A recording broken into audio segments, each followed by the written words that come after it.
Not sure what to put in your bullet journal key? Let's make it easy. Welcome back to the Bullet Journal Breakdown, a series on this channel where we break down the core principles of the bullet journal method one simple piece at a time. Today we are talking about the key, the little page on the front or the back or wherever you want to put it of your journal that helps you keep track of what your symbols mean. Whether you're starting from scratch or you're trying to make your key more useful, I'm going to walk you through how it works, why it matters, and how to make yours personal. The key is a reference page, a legend if you will, and it's usually found at the front of your notebook where it'll tell you what symbols and signifiers mean. At its most basic, the key covers the core symbols of rapid logging: a dot or bullet for tasks, a circle for events, and dash for notes. You can also include more symbols for updates like Xing out something for completed tasks, a right arrow for migration, a left arrow for scheduled tasks, and then you can include more to give your information extra meaning. So a star for something important, an exclamation point for an idea, a question mark for something to look into. The thing to remember is you get to decide what your symbols mean. Your key is the personal guide for your notebook. First, I want to show you the official bullet journal method's key. So we have a bullet or a dot for a task. We cross out the bullet and that means the task is completed. A right arrow means the task is migrated. A left arrow means the task is scheduled. Scratching it out completely means the task is irrelevant. A dash is for note, a circle is an event, and a star is for priority. My personal key is similar to this. I want to show you the evolution of my bullet journal key, starting with my very first bullet journal ever. This is it.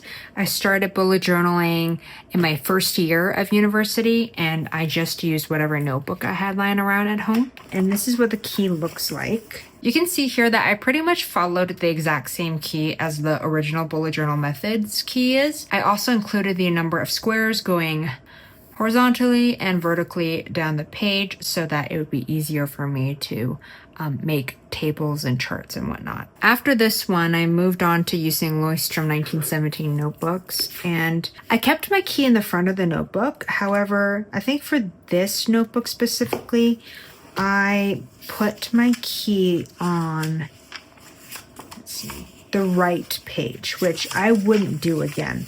Because when it comes to referring to other pages in your notebook, it's harder for you to reference back to your key if it's on the right page because you would always be flipping back and checking it. So from this notebook onwards, I always had my key on the left page because it's easier to have all your information on this side and then to be able to flip through and then look at your key here. And you can tell from just a couple of notebooks later, I started changing up the symbols. So instead of doing a filled in bullet or a dot for a task, I have a circle for a task. Usually in the bullet journal method's key, a circle is for an event.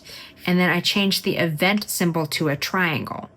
But everything else I kept more or less the same. I have the key on the left side of the page, and you can see it's easier to refer to the key if I open it and I want to check what symbol I want to use. I just flip back and there it is. As I kept on bullet journaling over the years, my key started to change a bit more. This is when I felt like what was easiest for me to do was to make key on a separate piece of paper, like a memo page. You can do it on a sticky note even, and then just paste it in the notebook because I would get really, really anxious about writing the key on the actual notebook itself. The first thing to write is the key. I messed up here. So I learned from this that I should just write it on a separate piece of paper. And I really actually quite like it. Also, you can see that I have evolved my key. There are more symbols added. Now this key is a bit of a customization to the previous key. I used stamps to stamp out the header for this, and I made myself a little fold out page. So instead of sticking this whole memo page onto here, I think it'd be nice if you're especially beginning bullet journaling and you really want to refer to your key more often, is to be able to just have this fold out so that as you're bullet journaling, you have it out here so you can refer to it when you are doing your bullet journaling. This would be a nice alternative to using a sticky note for a key because you could write all your symbols here and then keep it in the front. And then when you want to refer to your key, you can take it out and then place it on the page you're at as you are bullet journaling and then move it around across your bullet journal as needed. But if you want it just to stay in one place, this is an option. And that's like the beauty of the bullet journal, is that you can do all these customizations and make it work for you. And that is it for the key. It's a super simple page for your bullet journal to help you keep your information clear and usable, especially when life gets full. If you are following along in this series, we are just getting started. In the next episode, we're going to do a deep dive of the index, what it is, how it works, and why it's the part of the bullet journal that grows with you and not against you. Thank you so much for watching. I will see you in the next one. Bye!